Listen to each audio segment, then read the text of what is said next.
It's a collection most any girl would die for. That's almost too much Barbie for a girl. A house full of dolls from all over the world. You couldn't even walk into the room.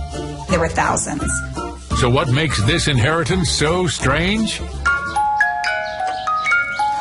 Say hello to the air. Mother, why? Me being a boy, why was it dolls? She had a dying wish. Please don't throw these dolls away. Find a home for them, and that's what I want to do. But does the man have a plan? They call me the doll boy.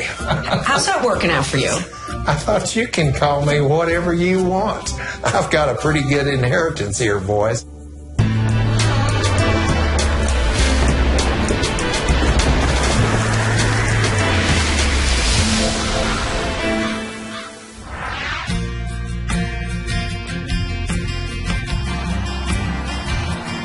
I'm Jamie Colby, and I'm driving into Portales, New Mexico, along the Texas border and near the Cannon Air Force Base. You know, the welcome sign here says it all. 17,000 friendly people and 3 or 4 old grouches. I'm here to meet a man whose strange inheritance certainly called for that kind of sense of humor. My name is John Wall. My mother, Irene Wall, passed at 90 years old. She had left me with a very large collection that meant a lot to her, but I didn't know what to do. Great, so nice to meet you. Nice to meet you. Welcome to my home. Well, so what do you think? All these dolls. Wow. This is kind of the way it was in my mom's house, only they were so many more. Johnny, I feel like I'm 8 years old again with all these dolls. Well, I have the reputation around here as the doll boy, but I don't know anything about them. Looking around, you have earned that reputation. What are you going to do? The goal of my mom's and mine was to find a home for them, and that's what I want to do. The collection meant the world to John's mother because of the world she grew up in. December 7th, 1941, a date which will live in infamy. When the U.S. enters World War II, 20-year-old Irene Jennings is teaching high school in her hometown of Dora, New Mexico. She's barely older than her students. This is when she graduated from New Mexico State University. Now, for the time, graduating from college is very important for a woman. Very important back then. Very few got to be there. Of all the inheritances I've learned about, your family has suffered so much pain. It started with your mother's brother. Yes. Tell me about him. He was drafted after Pearl Harbor, and they were sent to the Philippines. Irene's brother Vernon is one of more than 60,000 American and Philippine soldiers captured by the Japanese on the Bataan Peninsula. They're forced to march 80 miles in scorching heat without food, water, or medical care. Thousands die of exhaustion. Some are executed by the Japanese. Did your mom think that her brother was going to come home? They always had hopes.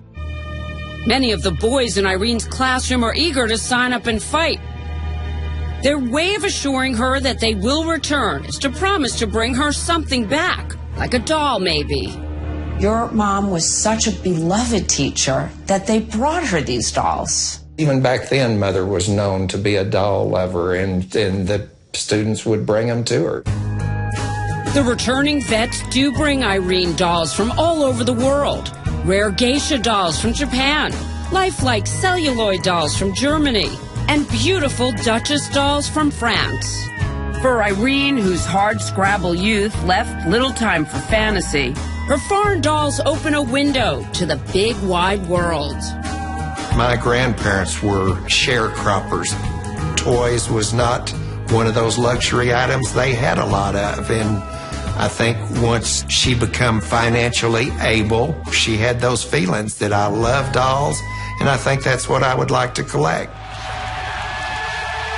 When the war ends in 1945, Irene finally gets a letter saying her brother Vernon died in captivity. He had died during this death march deal and was buried in the Philippines.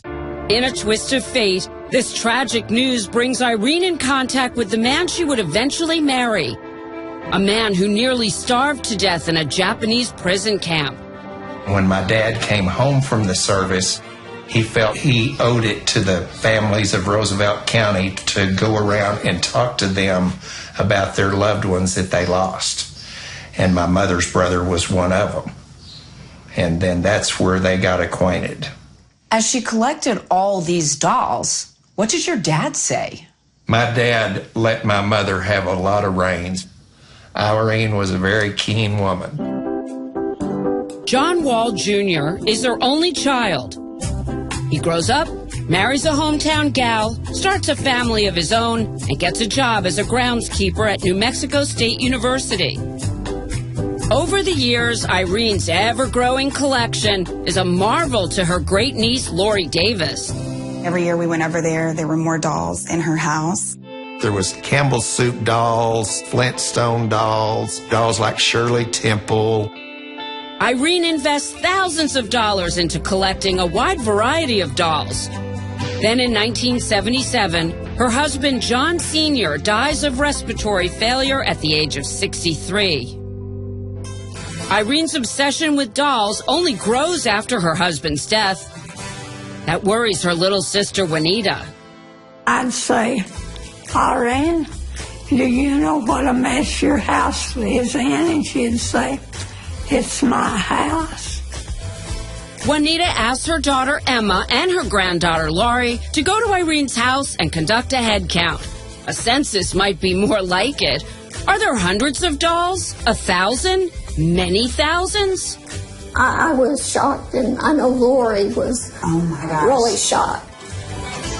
That's next. But first, our strange inheritance quiz question.